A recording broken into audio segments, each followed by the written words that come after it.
Hello everyone, welcome to EW classes. My name is Vashishtha. आज हम लेकर आए हैं class 12 moving charge and magnetism का लेक्चर नंबर 5।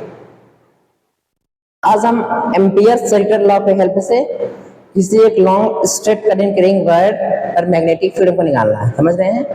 इसके अभी हमने निकाला था, इसके पहले हमने निकाला लेक्चर 3 में हमने इसको फाइंड किया था। क्या निकला था? एक straight long straight current carrying wire की वजह से जो हमको मैग्नेटिक फील्ड निकली थी, क्या निकली थी? B इक्वल हमें मिला था mu naught by I 2 pi R. समझ रहे हैं? क्या मिला हमको? B equal mu naught I by 2 pi R निकाला था हमने। समझ रहे हैं? लेकिन अब हम यही फार्मूला डिराइव करेंगे एम्पियर सर्किट लॉ के हेल्प से। समझ रहे हैं? समझ में नहीं आया? समझ रहे हैं? इसके पहले हमने जो ये फार्मूला लिखा था मैं निकाला था बायोट सावर्ट लॉ के हेल्प से। किसकी? बायोट सावर्ट लॉ के हेल्प से। लेकिन अब यही फार्मूला हम डिराइव करेंगे किसके हेल्प से? एम्पियर सर्किट लॉ के हेल्प से। मतलब हमारी जो हेडिंग है क्या है? हेडिंग हमारी है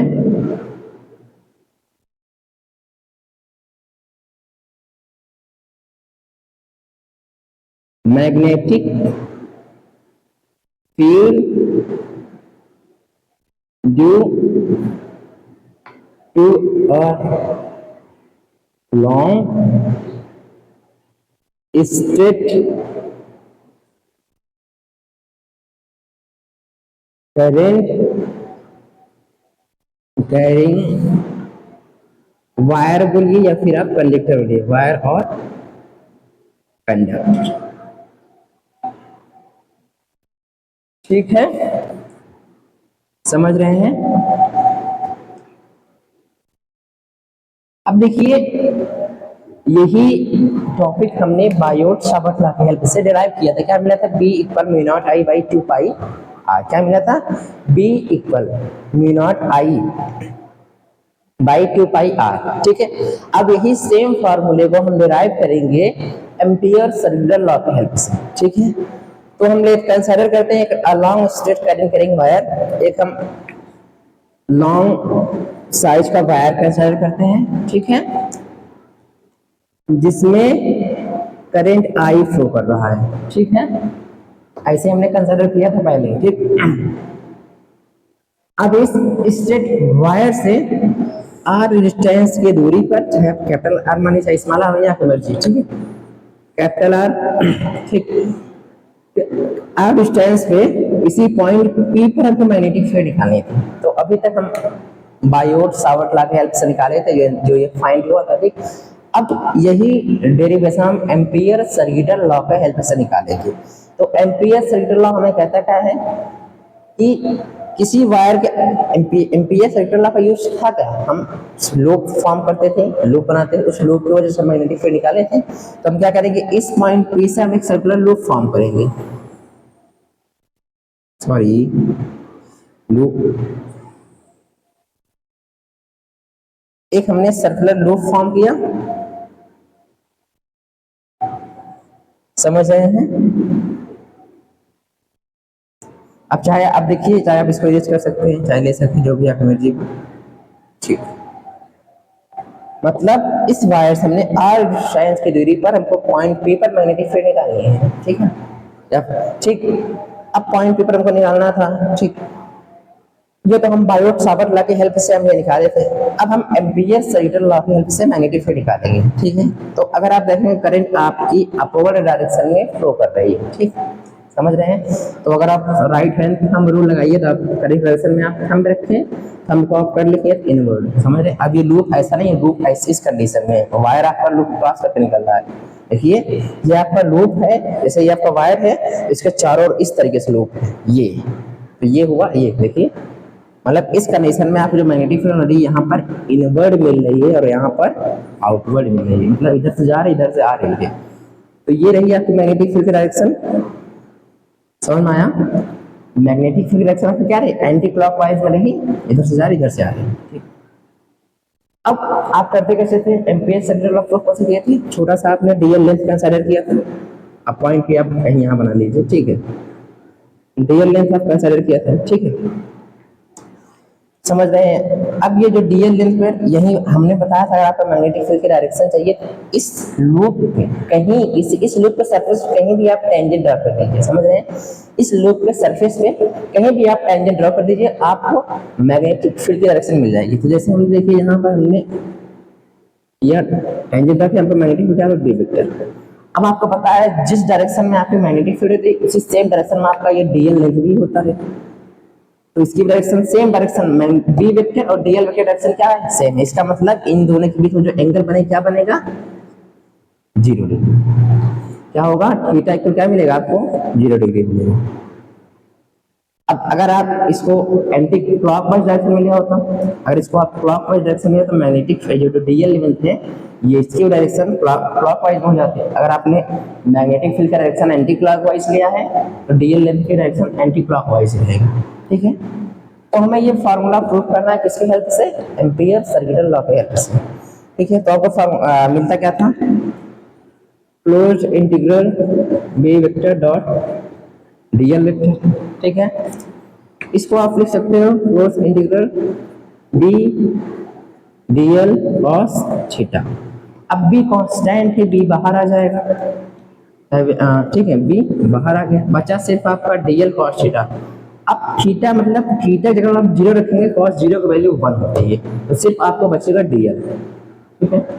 अब डीएल एक छोटा सा लेंथ है, किसी एक पर्टिकुलर पॉइंट पर, इस लूप के पर्टिकुलर पॉइंट पर आप ये लेंथ है डीएल। अगर पूरे लूप का लेंथ निकालना हो आप क्या करेंगे, इसको इंटीग्रेट कर देंगे। जब आप डीएल को इंटीग्रेट करेंगे आपको एल मिलेगा, मतलब इस पूरे लूप की लेंथ मिलेगी। अब अगर इस पूरे लूप की अगर आपको लेंथ से कंसीडर करना है, अभी तक आपको बताया गया था ये जो लूप है आपका सर्कल फॉर्म में है, किस फॉर्म में है, सर्कल फॉर्म में है। तो सरकमफ्रेंस ऑफ सर्कल क्या होता है, 2 पाई आर। आपके यहाँ क्या मिलेगा, बी 2 पाई आर, ठीक है, समझ रहे हैं। तो यहां लिखिए from ampere circuital law. Ampere circuital law होता क्या था, क्या होता था, हाँ, close integral B vector dot dl vector equal mu naught times I, ठीक है। तो देखिए इसकी वैल्यू आपको ये मिली है B dot 2 pi R mu naught by I. तो यहाँ से आपको बी की वैल्यू मिलती है mu naught I by 2 pi R. अब कैपिटल आर था तो आप कैपिटल आर लोग रेडियस क्या है, कैपिटल आर है, तो कैपिटल आर आप लोग, ठीक है। देखो सेम चीज है ना, हमने इसके पहले निकाला था बायोट सावर्ट लॉ की हेल्प से, अब हमने वही सेम फार्मूला निकाला है एम्पियर सर्किटल लॉ की हेल्प से, ठीक है, ठीक, नोट कर लीजिए।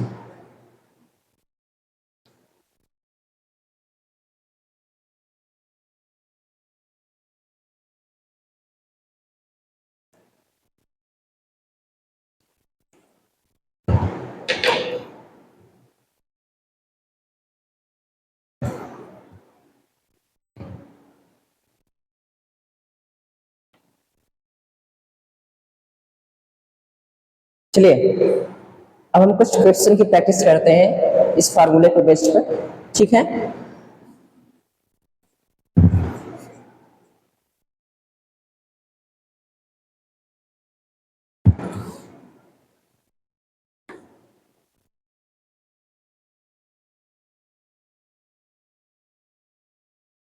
चलिए देखिए, इसे हमारा पहला क्वेश्चन रहा,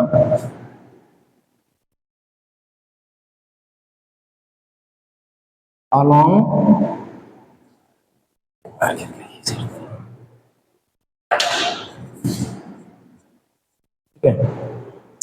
देखिए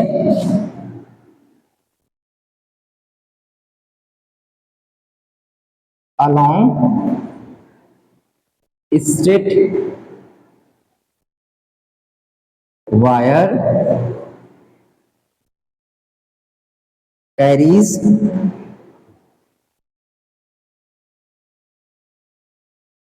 a current of 35 ampere.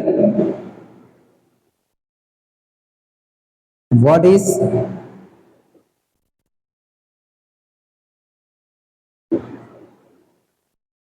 magnitude of the field, magnetic field at a point 20 centimeter from the wire। समझ रहे हैं? ठीक है, ये रहा आपका question. Along straight wire carry a current of 35 ampere. What is the magnitude of magnetic field at a point 20 centimeter from the wire? मतलब एक लॉन्ग स्ट्रेट वायर है, ठीक है, एक वायर है, ठीक, उस वायर में 35 एम्पियर करंट फ्लो कर रही है, ठीक, उस वायर से 20 सेंटीमीटर डिस्टेंस की दूरी पर आपको मैग्नेटिक फील्ड निकालना है। समझ रहे हैं? तो अभी आपने फार्मूला क्या निकाला था? लॉन्ग स्ट्रेट वायर के लिए मैग्नेटिक फील्ड का फार्मूला क्या निकाला था? V naught I by 2 pi R. मतलब आपको इस क्वेश्चन में यही फार्मूला यूज करना है, ठीक है।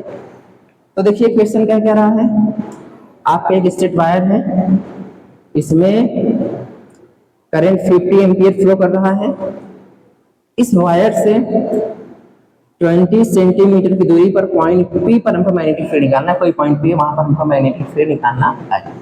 अब अगर ये सेंटीमीटर में, इसको हम मीटर में चेंज कर लेंगे, क्या हो जाएगा? 0.2 मीटर कर लीजिए, चाहे तो आप इसको सकते हैं 20 इंटू 10 की पावर माइनस 2 में, थोड़ा बड़ा लिख देते हैं, ठीक। क्या लिख सकते हैं? इसको लिख सकते हैं आप 0.20 मीटर या फिर 20 into 10 to the power minus 2 metre, ठीक है। कैलकुलेशन को आसान करने के लिए, इजी करने के लिए हम ये टर्म उठाएंगे, ओके। तो चलिए क्वेश्चन में क्या है, गिवन क्या है? Given I equal 35 ampere and R equal 2 into 10 to the power minus 2 metre, okay. तो हमको फाइंड क्या करना है? मैग्नेटिक फील्ड, मतलब मैग्नीट्यूड ऑफ मैग्नेटिक फील्ड हमें निकालना है। तो लिख सकते हैं फॉर्मूला क्या होता है? B equal V naught times of current divide by 2 pi R। अब म्यू नॉट की वैल्यू क्या होती थी? 4 pi into 10 to the power minus 7। Current की वैल्यू क्या है? 35, 2 पाई रहने दीजिए। आर की वैल्यू क्या है? 2 into 10 to the power minus 2। अब देखेंगे आप 2 पाई से 4 पाई कटेगा, यहाँ पर 2 मिलेगा। अब ये 2 से ये 2 आपका कैंसिल हो गया, ओके। तो बचा क्या आपका?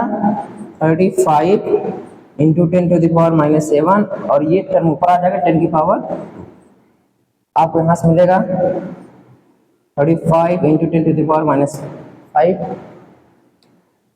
ठीक है। अब देखिए किसी मतलब न्यूमेरिकल सॉल्व करते वक्त हम जो आंसर को रखते हैं वो साइंटिफिक टर्म रखते हैं। तो साइंटिफिक टर्म मतलब एक अंक के बाद पॉइंट में हम आंसर देते हैं। तो इसे क्या लिख सकते हैं? 3.5 into 10 to the power minus 4 tesla बोल सकते हैं। यूनिट क्या होती है मैग्नेटिक फील्ड की? टेस्ला होती है, ओके।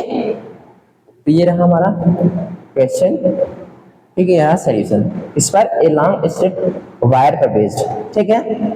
तो नोट कर लीजिए। सेकंड क्वेश्चन पर हम आते हैं।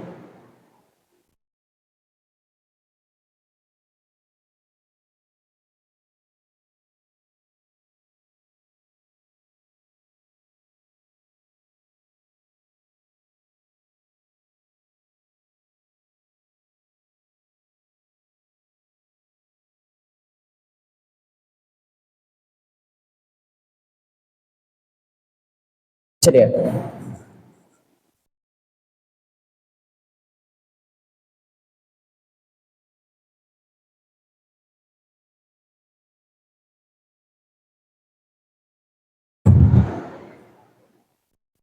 चलिए अब हम सेकंड क्वेश्चन देखते हैं। सेकंड क्वेश्चन क्या था हमारा? देखिए, along straight wire in the horizontal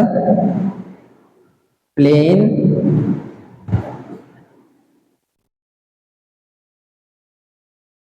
carry a current of 50 ampere in the north to south direction. ठीक है, give the magnitude of magnetic field and direction at a point 2.5 meter east of the wire। Okay, question हमारा क्या कह रहा है, एक straight long wire है, ठीक है, एक लॉन्ग स्ट्रेट वायर है, ठीक है, उसमें 50 एम्पियर करंट फ्लो कर रहा है। ठीक, समझ रहे हैं, डायरेक्शन कैसी है, नॉर्थ से साउथ, मतलब उस वायर में नॉर्थ से साउथ में 50 एम्पियर करंट फ्लो कर रहा है। ठीक, अब उस जो 50 एम्पियर करंट फ्लो कर रहा है उस वायर में, उस वायर से ईस्ट डायरेक्शन में 2.5 मीटर पर आपको मैग्नेटिक फील्ड निकालनी है। ठीक है, तो देखिए प्लेन हॉरिजॉन्टल प्लेन है। अब हॉरिजॉन्टल प्लेन में समझ लीजिए, ये आपका हॉरिजॉन्टल प्लेन है, हॉरिजॉन्टल प्लेन। अब इस हॉरिजॉन्टल प्लेन से आपका वायर एक गया, जैसे देखिए ये यहाँ से वायर, देखिए देखिए वायर, जैसे ये देखिए ये आपका वायर निकला ना यहाँ से, देखिए ये रहा आपका। ठीक, अब इस वायर में नॉर्थ से साउथ, नॉर्थ से साउथ, नॉर्थ साउथ मतलब देखिए डायरेक्शन कैसे दिखाई जाती है आपकी, मान लीजिए ये नॉर्थ, ये साउथ, ये वेस्ट, ये ईस्ट। ठीक है, तो नॉर्थ से साउथ में 50 एम्पियर करंट फ्लो कर रहा है। कितना, 50 एम्पियर फ्लो कर रहा है, मतलब नॉर्थ से साउथ इधर जा रहा है। ठीक है, तो अगर आप देखेंगे